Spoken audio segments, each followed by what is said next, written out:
सवाल क्या पूछा है, बोल रहा है कि समानांतर दिशा में गति कर रहा है तो कौन जीरो बनेगा, कौन जीरो बनेगा, तो बल नहीं लगेगा, बल नहीं लगेगा तो आंसर कितना हो जाएगा, शून्य। फ्लेमिंग का बायां हाथ का नियम इस प्रकार से कहता है कि अपने जो है ना, अपना जो बायां हाथ का जो 3 अंगुली है इसको बोलते हैं माधमा, ठीक। यानी आप लोग 5 5 10 और 2 12 पूछा एक था, बताएं अनेक है, और यही इस वीडियो का चमत्कार होना है दोस्तों।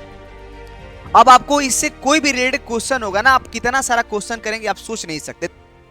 तो आप सभी लोगों का स्वागत है आशीष पब्लिकेशन के इस क्वेश्चन बैंक की सीरीज में। दोस्त हम लोग चैप्टर नंबर 4 का जो फिजिक्स है उसका हम लोग सॉल्यूशन कर रहे थे, ऑब्जेक्टिव का, जिसमें हम लोग पहला वीडियो अपलोड हो चुका है। अगर नहीं देखें तो कोई बात नहीं, इसको देखिए, पसंद है तो उसको भी देख लीजिएगा। तो चलिए हम लोग सेशन को स्टार्ट करते हैं कुछ बातों के साथ कि भैया आपको हार्ड वर्क नहीं करना है, हार्ड वर्क में मत दब जाइए। फेयर कर रहे हैं और बोल रहे हैं कि पढ़ाई कर रहे हैं, तो यार ये सब नहीं, नौटंकी मत कीजिए। आपको फोकस कीजिए कि भैया 50 किताब नहीं, कभी ये पसंद नहीं, कभी वो किताब, कभी वो किताब नहीं। आप कोई भी किताब पढ़े ना, एक किताब को 10 बार पढ़े, सफलता इसी में है। तो चलिए आइए हम लोग स्टार्ट करते हैं। सवाल बोल रहा है कि जब किसी एमीटर को शंट किया जाता है इसके मापन की सीमा क्या होगा। अब हम लोग समझते हैं भैया एमीटर क्या होता है। तो दो चीजें आपको बताएंगे, एक आपको बताएंगे एमीटर के बारे में और पूरा डिटेल से बताएंगे आप लोगों को वोल्टा मीटर के बारे में। बोले ठीक है, वोल्टा मीटर के बारे में पूछा एक होगा और आपको इतना ज्यादा सोल्यूशन मिल जाएगा ना कि इसके बाद फिर कोई वीडियो देखना ही ना पड़े।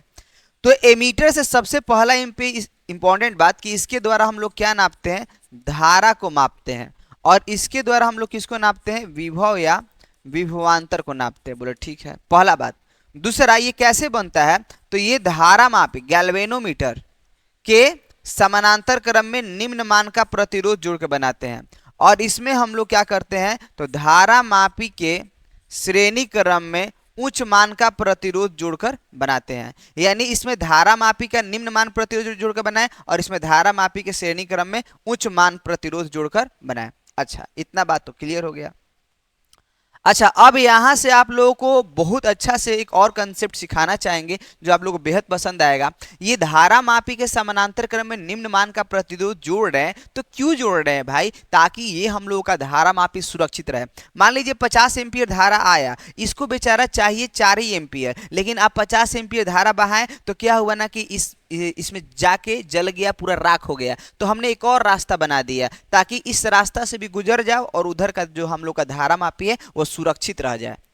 तो इसको जलने से बचाने के लिए हम लोग क्या करते हैं, संट लगाते हैं, ठीक। हाँ, यहां पर हम लोग क्या होता है ना कि उच्च मान का प्रतिरोध इसलिए जोड़ते हैं ताकि भैया ज्यादा हम लोगों का धारा का प्रवाह ना हो उधर।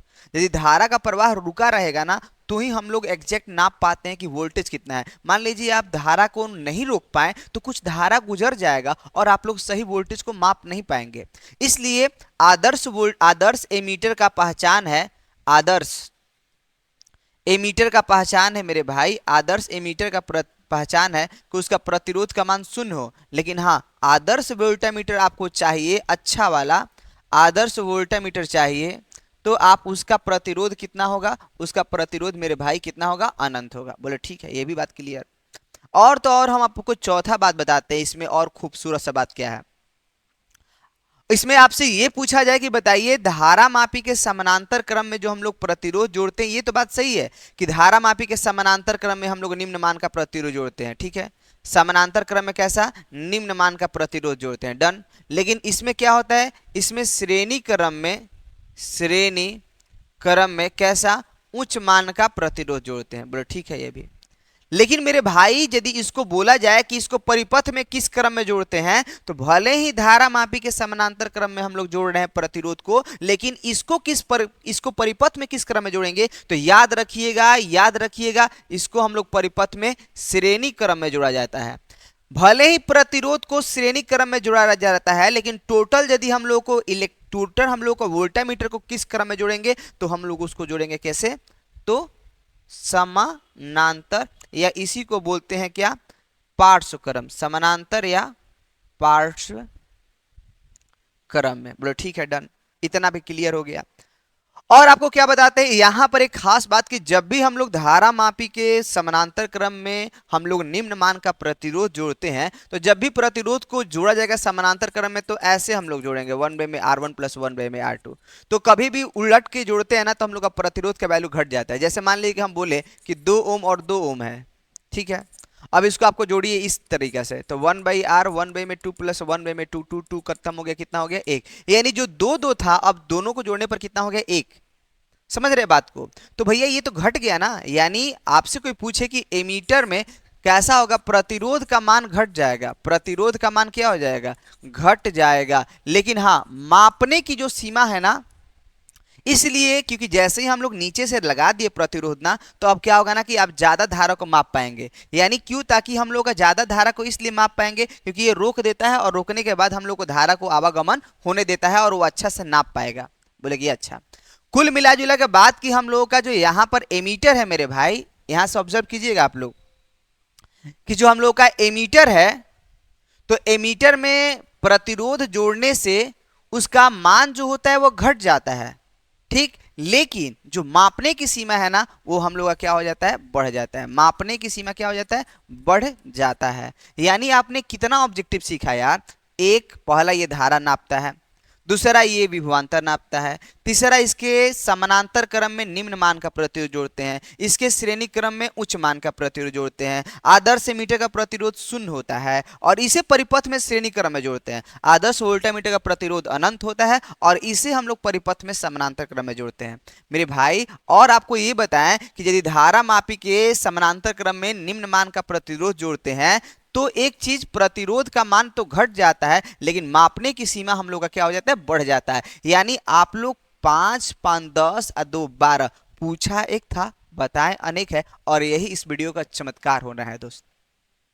अब आपको इससे कोई भी रिलेटेड क्वेश्चन होगा ना, आप कितना सारा क्वेश्चन करेंगे आप सोच नहीं सकते। देखिए पहला एमीटर को संट किया गया, संट मतलब कि निम्न मान का प्रतिरोध जोड़े, तो बताइए उसकी मापन सीमा क्या होगा, मापन सीमा बढ़ेगा लेकिन यदि प्रतिरोध बोलता ना तो घटेगा, ठीक है। अभी कहां, अभी देखिए कितना सारा सवाल करेंगे और आपको दिखाते हैं। यहां पर एक सवाल बोला कि बताइए कि आदर्श एमीटर का प्रतिरोध कितना होता है। जब भी आदर्श एमीटर बोलेगा तो शून्य, और केवल एमीटर बोल देगा ना, एमीटर बोल देगा ना तो निम्न होगा। एमीटर बोलेगा तो कम या निम्न होगा, कम या निम्न। लेकिन जैसे ही आदर्श लग गया, आदर्श मतलब कि जिसमें कोई कमी या दोष कोई सिकवा ना हो, तो ऐसे के लिए कितना होगा, शून्य होगा। अभी रुकिए और दिखाते हैं। फिर बोल रहा है कि एमीटर का प्रतिरोध होता है, बताइए तो एमीटर का प्रतिरोध कितना होगा मेरे भाई। एमीटर का जो प्रतिरोध होगा वो कैसा होगा, कम होगा। कैसा होगा, कम होगा, ठीक है। एमीटर का प्रतिरोध कम से भी ऑप्शन है, क्या है, बहुत कम। तो यहां पर मार दीजिए, क्या ऐसा होगा, बहुत कम। वोल्टामीटर क्या नापता है मेरे भाई, तो वोल्टामीटर जो हम लोगों का होगा वो हम लोगों का विभवांतर नापता है, और वही एमीटर बोल देता तो धारा नापता है, ठीक है। अब आइए अगला, ठीक है। और दिखाते हैं आपको क्वेश्चन, इस पर है और सारा सवाल नहीं है। अब चलिए डन, तो इससे रिलेटेड हमने क्वेश्चन किया। अब आते हैं हम लोग सेकंड नेक्स्ट नंबर क्वेश्चन पर। बोल रहा है कि डायनेमो का कार्य सिद्धांत क्या है। एक्चुअल में डायनेमो आप लोग बहुत चीजों से वाजिब होंगे। यही वो यंत्र होता है ना जिसके द्वारा आप लोग पवन चक्की से बिजली पैदा करते हैं। देखते हैं बहुत दूर दूर राजस्थान के इलाका में जहां पर बहुत ज्यादा तेज हवाएं बहती हैं, वहां से बिजली बनाया जाता है। कैसे, बड़ा बड़ा पंखा से। कैसे, तो हवा बहता है तो पंखा घूमता है, पंखा घूमता है तो अंदर का चुंबक घूमता है, अंदर का चुंबक घूमता है, चुंबकीय क्षेत्र घूमेगा, चुंबकीय क्षेत्र घूमेगा, धारा बहेगा। तो बोले कि ऐसे ही चीजें होती हैं और ऐसी खूबसूरत सा अंदाज में होती है। आपको क्या लगता है कि जैसे आप लोग कभी देखेंगे कि यदि आप गाड़ी धो रहे हैं तो आप लोग प्रेशर से अपने साइकिल के चक्का पर यदि बहुत तेज से प्रेशर लगाते हैं पानी का तो चक्का घूमने लगता है। तो चक्का से मान लीजिए कोई डायनेमो जोड़ दे, डायनेमो में एग्जैक्टली होता है कि एक चुंबक होता है, वो चुंबक घूमने लगता है और चुंबक के चारों तरफ चुंबकीय बल रेखा घूमेगा, और जैसे ही घूमेगा तो अपने परिवर्तन का विरोध करेगा और धारा बह जाएगा। यही होता रहता है। तो बोले कि बताना क्या चाहते हैं, बताना ये चाहते हैं कि डायनेमो जो होता है ये हम लोगों का विद्युत चुंबकीय प्रेरण के सिद्धांत पर आधारित होता है। यानी चुंबकीय क्षेत्र में परिवर्तन के चलते यदि धारा का प्रवाह होता है, इस घटना को हम लोग क्या बोलते हैं, विद्युत चुंबकीय प्रेरण। और तो और इसका क्या काम है, इसका काम है यांत्रिक ऊर्जा को किसमें बदलना? यांत्रिक ऊर्जा को विद्युत ऊर्जा में बदलना। यांत्रिक ऊर्जा को किसमें बदलना? विद्युत ऊर्जा में। यही खास बात है, यानी इसका काम होता है यांत्रिक ऊर्जा को किसमें बदल देना? विद्युत ऊर्जा में बदल देना। क्या समझ में आया? बोले ओके। नेक्स्ट फिर बोल रहा है कि इलेक्ट्रॉन क्षैतिज तल में पूरब दिशा में गतिमान है, चुंबकीय क्षेत्र उदग्रता नीचे की दिशा में विद्यमान है, तो चुंबकीय क्षेत्र द्वारा इलेक्ट्रॉन पर लगने वाला बल क्या होगा? पहले हम आपको बताते हैं कि आप लोग फ्लेमिंग का बायां हाथ का नियम लगाइएगा। फ्लेमिंग का बायां हाथ का नियम इस प्रकार से कहता है कि अपने जो है ना, अपना जो बायां हाथ का जो 3 अंगुली है इसको बोलते हैं माध्यमा, ठीक है ना? इसको बोलते हैं हम लोग क्या? माध्यमा, जो चुंबकीय क्षेत्र की दिशा को बताता है। ये जो हम लोग को बताता है विद्युत धारा की दिशा, और ये हम बताता है लगने वाले बल की दिशा को बताता है। एक्चुअल में होगा मेरे भाई क्या कि जब भी आप लोगों से धारा की दिशा बोले ना, तो अपने बड़ा वाला उंगली को धारा की दिशा में रखिएगा, लेकिन इलेक्ट्रॉन की दिशा यदि उधर है ना, तो धारा की दिशा इसका उल्टा होता है। इलेक्ट्रॉन पूरब बोला तो अंगूठा जो हम लोग माध्यमा उंगली है उसको पश्चिम रखेंगे, यही खास बात है, ठीक है? और इसीलिए हो सकता है कि आपको क्वेश्चन बैंक में ऑप्शन गलत दिया हो, लेकिन हम हैं सुधार देंगे ऑप्शन। सुनिएगा, तो एक इलेक्ट्रॉन क्षैतिज तल में पूरब दिशा में गतिमान है, ठीक है? एक इलेक्ट्रॉन क्षैतिज तल में पूरब दिशा में गतिमान है, समझिएगा। क्षैतिज तल मतलब इस प्रकार से कोई क्षैतिज तल रख सकते हैं कोई भी, तो बोलेगा ठीक है यही क्षैतिज तल है। ये क्षैतिज तल में कहाँ गतिमान है? पूरब। तो अब मान लीजिए क्लासरूम में तो सूरज बाबा उगेंगे नहीं, और आप भूल गए कि भैया पूरब कौन पश्चिम कौन, तो कैसे मानेंगे पूरब पश्चिम? अपने मुंह के सामने पूरब, पीठ वाला का पश्चिम, और ये दाहिना हाथ को दक्षिण और बायां हाथ को उत्तर मानना है, बस इतना ही सीखना है। बोले डन, ठीक है। तो हम आपसे बोले कि मेरे अपने मुंह के सामने जहां पर आप लोग क्लास में बैठे होंगे, तो सामने वाला को पूरब माने, तो अपने बाएं हाथ के जो बड़ा वाला उंगली है यानी माध्यमा उंगली पूरब की ओर नहीं रखना है। धारा की दिशा पूरब की ओर होगा तो भैया रखेंगे उधर, लेकिन यदि इलेक्ट्रॉन की दिशा बोल रहा है पूरब की दिशा में, तो हम लोग ये माध्यमा उंगली को पश्चिम दिशा में रखेंगे, यही खास बात है। यदि बोलेंगे धारा की दिशा पूरब दिशा में है, तो माध्यमा उंगली हम लोग का किधर होगा? पूरब दिशा में। लेकिन यदि बोला इलेक्ट्रॉन पूरब दिशा में है, तो माध्यमा उंगली पश्चिम दिशा में होगा, यही बात है, ठीक है? एक इलेक्ट्रॉन क्षैतिज दिशा में कहाँ है? पूरब दिशा में, पूरब दिशा में, ठीक है? पूरब दिशा में है, तो जैसे ही पूरब दिशा में है तो अपने बाएं हाथ के माध्यमा उंगली को किस तरफ रखेंगे? दक्षिण, ठीक है? पश्चिम, सॉरी पश्चिम। और ये बोला है ये चुंबकीय क्षेत्र की दिशा को बताता है, तो ये क्या बोला गया? चुंबकीय क्षेत्र उदाग्रता नीचे की ओर, यानी ये अब बड़ा वाला उंगली नहीं बदलना चाहिए, बदले क्या? ये नीचे हो गया, और ये बड़ा वाला उंगली पश्चिम की ओर हो गया। तो अंगूठा किस साइड आया? इस साइड। ये मतलब 10 से दाहिना हाथ, 10 से दक्षिण, यानी इसका सही जवाब होगा क्या? दक्षिण की ओर। यदि कोई दूसरा ऑप्शन दे रहा होगा वो गलत है, गलत है और गलत है। नेक्स्ट, ये हो चुका है, ये भी हो चुका है। फिर बोल रहा है समान दिशा में समान वेग से गतिमान किरण पुंज की आकृति कैसा होगा? अब इसका भैया अलग अलग कंसेप्ट है कि मान लीजिए आवेशित कण चुंबकीय क्षेत्र की दिशा में गतिमान हो या विपरीत दिशा में गतिमान हो, यूं बोले तो समानांतर गतिमान है। दिशा में या विपरीत दिशा, या यूं बोले तो समानांतर दिशा में गतिमान है। तो ऐसा स्थिति में आवेशित कण पर कोई बल नहीं लगता है, और इस स्थिति में जो उसका गति पथ होता है वो हम लोग का कैसा होता है? सरल रेखा। लेकिन आवेशित कण को चुंबकीय क्षेत्र के लंबवत रखें तो हम लोगों का जो लगने वाला जो बल होगा, क्योंकि ये सब इसी फॉर्मूला पर जा रहा है, Q V B sine theta. अब ये थीटा का मान यदि 0 हो गया तो साइन 0 हो गया और टोटल वैल्यू 0 हो गया, और थीटा का वैल्यू जैसे ही 90 हुआ तो ये सब हो जाएगा 1, तो क्या बच जाएगा? Q V B. बोले डन, ठीक है, इतना हमको समझ में आ रहा है बात। और यदि कभी ऐसा होता है तो इसका गति पथ कैसा हो जाएगा? ये घूमने लगेगा, कैसा घूमने लगेगा? वृत्ताकार घूमने लगेगा। बोले ठीक है, वृत्ताकार घूमने लगेगा। यानी जब हम लोग कितना कोण पर, यदि 0 डिग्री तो सरल रेखा, और 90 डिग्री तो कैसा हो जाएगा? वृत्ताकार। और ऐसा हो थीटा कि जो थीटा का जो मान है वो 0 डिग्री से तो बड़ा हो लेकिन 90 डिग्री से छोटा हो, तो वो ना तो सरल रेखा, मतलब दोनों होता है। सरल रेखा भी सांप का गति देखें इस प्रकार से गति करता है, यानी वो वृत्त का आकार में भी गति करता है और सीधा भी जाता है, यानी वो वृत्त का आकार तो है ही और आप लोग का सीधा, यानी दोनों मिलकर है। तो ऐसे को हम लोग क्या बोलते हैं? ऐसे को हम लोग बोलते हैं कुंडली वृत्त गति। कैसा बोलते हैं? कुंडली वृत्त गति। डन, बोले ओके। तो क्या होगा इसका सही जवाब बताइए तो समान दिशा में समान वेग से गतिमान इलेक्ट्रॉन किरण पुंज की आकृति होगी। कैसी होगी आपको बताना है, कैसी होगी। तो हम लोगों का हो जाएगा समान दिशा में समान वेग से, इसका सही जवाब क्या हो जाएगा, इलेक्ट्रॉन किरण पुंज की आकृति कैसा होगा। तो अभिसारी हो जाएगा, अपसारी हो जाएगा या समानांतर। इसका सही जवाब होगा समानांतर। ऐसा क्यों हुआ, क्योंकि ऐसा होने पर उस पर कोई बल नहीं लगेगा, और कोई बल नहीं लगेगा तो सीधा रेखा में चलता जाएगा, यानी सरल रेखा। और सरल रेखा इसका मतलब कैसा होगा, समानांतर। नेक्स्ट क्वेश्चन पर आते हैं। चल कुंडली धारा मापी में प्राप्त धारा का मान किसके समानुपाती होता है। एक्चुअली आपको यह जानना पड़ेगा कि जब हम लोगों का चल कुंडली धारा मापी बनाया जाता है उस समय ऐंठन बल आघूर्ण, देखिए दो चीज है। जैसे आप लोग कभी रस्सी में एक ईंट को बांधकर जब तेजी से घुमाते हैं तो घूमता है घूमता है घूमता है घूमता है घूमता घूमता जाकर रुक गया, और फिर अब अपोजिट डायरेक्शन में घूमने लगेगा, ऐसे फिर डायरेक्शन में, फिर तो रुकता कब है, जब इधर घूमने वाला बल आघूर्ण और उसको रोकने वाला बल आघूर्ण दोनों बराबर हो जाए। यानी ऐंठन बल आघूर्ण, ऐंठने वाला बल आघूर्ण, और चुंबकीय बल आघूर्ण, चुंबकीय बल आघूर्ण क्या होता है, बिना, ये दोनों बराबर हो जाता है ना, तो उसी समय सुई रुक जाता है। बोले अच्छा ये बात है, बोले हाँ।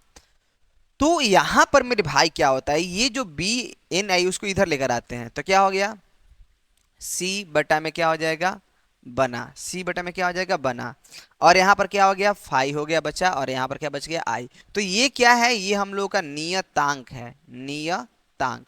तो आप आई किसके समानुपाती होगा, फाई के समानुपाती होगा। यानी प्राप्त जो धारा का मान होगा वो फाई के समानुपाती होगा। फाई मतलब क्या, विक्षेप के समानुपाती होता है। तो बताइए ये क्या है भैया, सी बटा में बना एक नियतांक है। क्या है, नियतांक है। बोले कि क्या ऐसा क्वेश्चन है क्या, देखिए ना भाई अगला क्वेश्चन हमको लगता है कि आपको वैसा ही देखने को मिल सकता है। देखिए एक क्वेश्चन आपको दिया गया है,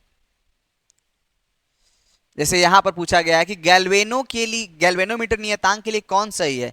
तो भैया कौन सही है, सही नहीं है, नहीं सही है, कौन सही है इसमें, तो सी बटा में क्या, बना। अभी हमने आपको बताया क्यों सही है भैया, ये गैल्वेनोमीटर नियतांक है। कैसा है, नियतांक। हमने पीछे के वीडियो में बताया कि ये सी बटा में बना क्या आता है, नियतांक, क्योंकि आई समानुपाती, आई बराबर होता है सी बटा में बना और फाई। तो ये जो हम लोग का क्या हो गया ना, नियतांक हो गया। तो जैसे समानुपाती का चिन्ह हटाते तो नियतांक आता है, और नियतांक हटाते तो समानुपाती आता है। तो नियतांक हटाए तो समानुपाती आया। पीछे का क्वेश्चन ये था, पीछे का क्वेश्चन ये था, अभी का क्वेश्चन ये है, और यही तो जादू है, मेराकल होता है यहीं पर। तो सी बटा में क्या हो गया, बना या नाब। बोले ठीक है। अब आइए हम लोग पीछे का क्वेश्चन करते हैं, नहीं तो बोलेगा छोड़ छोड़ के पढ़ाते हैं। आइए, एक गैल्वेनोमीटर को एमीटर में बदलने के लिए, गैल्वेनोमीटर हम पीछे भी बता चुके हैं, धारा मापी को यदि एमीटर में बदलना है तो उसके समानांतर क्रम में निम्न मान का प्रतिरोध जोड़ना होगा, और यदि उसको वोल्टामीटर में बदलना है तो उसके श्रेणी क्रम में उच्च मान का प्रतिरोध जोड़ना होगा। ठीक है। फिर अगला सवाल बोल रहा है कि यदि चल कुंडी गैल्वेनोमीटर में फेरों की संख्या बढ़ा दे तो उसकी सुग्राहिता क्या होता है। एक्चुअल में जो धारा मापी की सुग्राहिता होता है वो फाई बटा में आई होता है। बोले कि ये फाई बटा में आई कहाँ से ला दिया, हमको समझ में नहीं आया। तो बस सबके लिए सार यही है कि सी फाई बराबर बीना के बराबर करेंगे और वहीं से सब कुछ निकालेंगे। बोले अच्छा अच्छा अच्छा, दिखाइए तो कैसे। तो ये फाई बटा में आई हो गया, यहाँ पर क्या हो गया, बना बटा में क्या हो गया, सी। एक्चुअल में ये जो फाइव बटा में जो आई है वही धारा मापी की सुग्राहिता है, और धारा मापी की जो सुग्राहिता होगा वो फेरों की संख्या के साथ कैसा रिलेशन होगा, समानुपाती का। यानी इसका सही जवाब क्या होगा, समानुपाती। तो यदि इसमें फेरों की संख्या क्या कर दिए, बढ़ा दिए, तो हम लोग का सुग्राहिता क्या हो जाएगा, बढ़ जाएगा। यानी आंसर नंबर क्या हो जाएगा, ए। क्या हो जाएगा आंसर नंबर ए। नेक्स्ट बोल रहा है एक समान चुंबकीय क्षेत्र में बल रेखा समानांतर इलेक्ट्रॉन आवेश ई हो तो भी वेग से चलता है। देखिए हम आपको दो फॉर्मूला बताते हैं। एक आवेशित कण के लिए, आवेशित कण पर कितना बल लगेगा, आवेशित कण पर कितना बल लगेगा, और हम लोगों का एल लंबाई के चालक, एल लंबाई के चालक पर कितना बल लगेगा। तो आवेशित कण के लिए होगा एफ बराबर Q V B sine theta, और एल लंबाई के चालक के लिए होगा एफ बराबर B I L sine theta. बोले ठीक है। अब यहां से मेरे भाई ये बात है, कभी कभी वेक्टर फॉर्म भी पूछ सकता है, तो साइन थीटा हटा देंगे तो क्रॉस आ जाएगा, तो क्यू अदिश राशि इसको बाहर निकाल दिए और vector V cross vector B. और तो और यहां पर वेक्टर एफ बराबर इसमें आई अदिश राशि उसको बाहर निकाल दिए और vector L cross vector B. ये मतलब साइन थीटा हटता है तो क्रॉस लगता है। हाँ, एंगल का बात करें कि कब हम लोग का अधिकतम होगा कब न्यूनतम होगा, तो जब थीटा का मान जीरो, थीटा का मान जीरो होने के लिए आपको इसकी या तो दिशा में करना पड़ेगा या फिर समानांतर, दिशा हो समानांतर हो विपरीत दिशा, ऐसा स्थिति में इस पर कोई बल नहीं लगेगा, चाहे जीरो रखे तो भी जीरो होगा, 180 रखे तो भी जीरो जीरो होगा। लेकिन अब कब अधिकतम होगा, जब थीटा का वैल्यू हम लोग का कितना हो जाए 90 डिग्री, तो हम लोग का लगने वाला बल आघूर्ण अधिकतम होगा और कितना होगा क्यू भी बी। बोले डन। यहां पर यदि जीरो रखे तो एफ बराबर क्या होगा B I L sine zero, यानी शून्य हो गया, और यदि हम लोग लंबवत रखे तो क्या हो गया बी आई एल, बस ठीक है। यही बात, यानी यहां से आपको चार चार ऑब्जेक्टिव सीखने को मिले। लेकिन सवाल क्या पूछा है, बोल रहा है कि समानांतर दिशा में गति कर रहा है, तो कौन जीरो बनेगा, कौन जीरो बनेगा, तो बल नहीं लगेगा, बल नहीं लगेगा तो आंसर कितना हो जाएगा शून्य। आंसर नंबर क्या हो गया शून्य, ठीक है, इसका आंसर क्या हो जाएगा शून्य। नेक्स्ट बोल रहा है आपसे कि चुंबकीय क्षेत्र बी में भी वेग से गतिमान आवेश क्यू पर लगने वाला बल क्या होगा। तो चलिए वही बात है, लेकिन यहाँ पर वेक्टर बेचारा छूट गया है, तो छूट गया है तो नादान लोग को थोड़ा माफ करते हैं और हम लोग आगे का बात करते हैं। तो इसका सही जवाब क्या होगा, ये हमने पीछे बताया है यार। नेक्स्ट, लॉरेंज बल के लिए देखिए, लॉरेंज बल क्या होता है, आवेशित कण को एक ऐसे स्थान पर रखें जहां विद्युत क्षेत्र भी हो और जहां विद्युत क्षेत्र भी हो और चुंबकीय क्षेत्र भी हो। विद्युत क्षेत्र तो है ही मेरे भाई, साथ में चुंबकीय क्षेत्र भी है, तो इस पर लगने वाला बल को क्या कहते हैं लॉरेंज बल बोलते हैं। यानी आवेशित कण को हमने ऐसे स्थान पर रखा जहां विद्युत क्षेत्र भी है, तो ई बराबर क्या फॉर्मूला होता है एफ बटा में क्यू, और हम लोग यहाँ पर यदि आवेशित कण के लिए बोलेंगे तो एफ बराबर क्यू भी बी। यानी कहने का मतलब ये है कि इसके लिए यदि आपसे पूछा जाए क्या होगा, तो भागा में क्यू इधर जगह तो क्या हो जाएगा गुना में, ठीक है।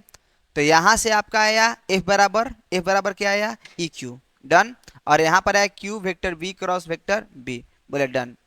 अब मेरे भाई आपको इसमें बताना है कॉमन क्या दिख रहा है, तो क्यू, तो हमने क्यू को क्या कर दिया common, plus vector B cross क्या हो गया वेक्टर बी। यही इस सवाल का क्या है जवाब है, और आप लोग जवाब जवाब ढूंढिएगा तो इसका सही जवाब होगा क्या आंसर नंबर ए। लेकिन एक बात आपको सावधानी बरतना है, क्या कि जब भी ऐसा सवाल देखिएगा आप लोग लास्ट में कि बी लगा हो, ठीक है ना, चाहे आप लोगों का ये फॉर्मूला हो आवेशित कण पर Q vector V cross vector V वाला, ये भी इसमें भी लास्ट में भी है, वेक्टर एफ बराबर आई को हम लोग बाहर निकाल दिए, आई को बाहर निकाल दिए, vector L cross vector B. आप तीनों फॉर्मूला में देखिए लास्ट में हमेशा बी ही रहता है, बी ही रहता है, बी ही रहता है। और ये बोल रहा है कि बायोसेरेट का नियम का सदिश रूप कौन है, तो एक्चुअल में आप लोगों का जो बायोसेरेट डीबी बराबर फॉर्मूला होता है म्यू नॉट बटा में 4 pi I D L sine theta, I D L sine theta बटा में क्या हो गया आर स्क्वायर, बोले डन। ठीक है सर, ठीक है, और बहुत अच्छा लग रहा है। तो अब दोस्त क्या होगा यहाँ पर, तो जब भी साइन थीटा हटाते हैं तो क्रॉस लगाते हैं, तो D B vector mu naught बटा में 4 पाई, और जैसे ही साइन थीटा हटाए तो क्रॉस लगाएंगे, लेकिन क्रॉस तो भैया ये अदिश राशि इस पर क्रॉस लगा नहीं सकते हैं, तो एक काम करते हैं ऊपर भी आर से गुना करते हैं और नीचे भी आर से गुना करते हैं। हाँ, अब हम लोग क्रॉस लगा सकते हैं, ठीक है। अब आर से गुना किए तो नीचे कितना हो गया भाई आर क्यू हो गया। अब हम लोग साइन थीटा हटाएंगे, आई को हमने आई लिख दिया, क्योंकि पहले आई अदिश राशि था, अदिश राशि में वेक्टर नहीं चढ़ा सकते, इसलिए हमने आर को ऊपर नीचे गुना किया। तो अब हम लोग का क्या हो जाएगा D L vector cross R vector, यही सवाल का क्या होगा जवाब होगा। समझे, पहले एक्चुअल में हमने इतना ही फॉर्मूला पढ़ा था, इतना ही, लेकिन हमने ऊपर नीचे आर से गुना किया और जैसे ही साइन थीटा हटाए क्रॉस को लगाए और आंसर को बनाए। इसका सही जवाब क्या होगा आर क्यू वाला, और आंसर नंबर क्या होगा सी। आंसर नंबर कौन होगा सी। नेक्स्ट, और ये आप लोगों का अंतिम सवाल है, बोल रहा है कि चुंबकीय क्षेत्र बी में स्थित चुंबकीय बलाघूर्ण पर लगने वाला बलाघूर्ण, तो बलाघूर्ण क्या होता है, जैसे आप लोग पीछे भी पढ़े होंगे एक बल का परिमाण और उनके बीचों की लंबवत दूरी, तो आप लोग पहले पढ़े थे टाउ बराबर vector P cross vector E, और वैसे ही है टाउ बराबर vector M cross vector B. बोले बताना क्या चाहते हैं, बताना ये चाहते हैं कि यहाँ पर पी विद्युत द्विध्रुव आघूर्ण था, एम यहाँ पर चुंबकीय आघूर्ण है। पहले ई विद्युत क्षेत्र था, अब भी चुंबकीय क्षेत्र है। पहले टाउ जो था वो हम लोगों का विद्युत बलाघूर्ण था, अब चुंबकीय बलाघूर्ण है। यानी सवाल का जवाब दोस्त अनेक है और खूबसूरत सा अंदाज आपके साथ है। तो आप लोगों को फिर भी कोई शिकायत हो तो आप लोग कमेंट बॉक्स में लिखेंगे, तहे दिल से हमें स्वागत होगा और हमें उसको समस्या को सॉल्व करने में बेहद खुशी होगी। चलिए, थैंक यू सो मच और thank you so much for Ashish publication.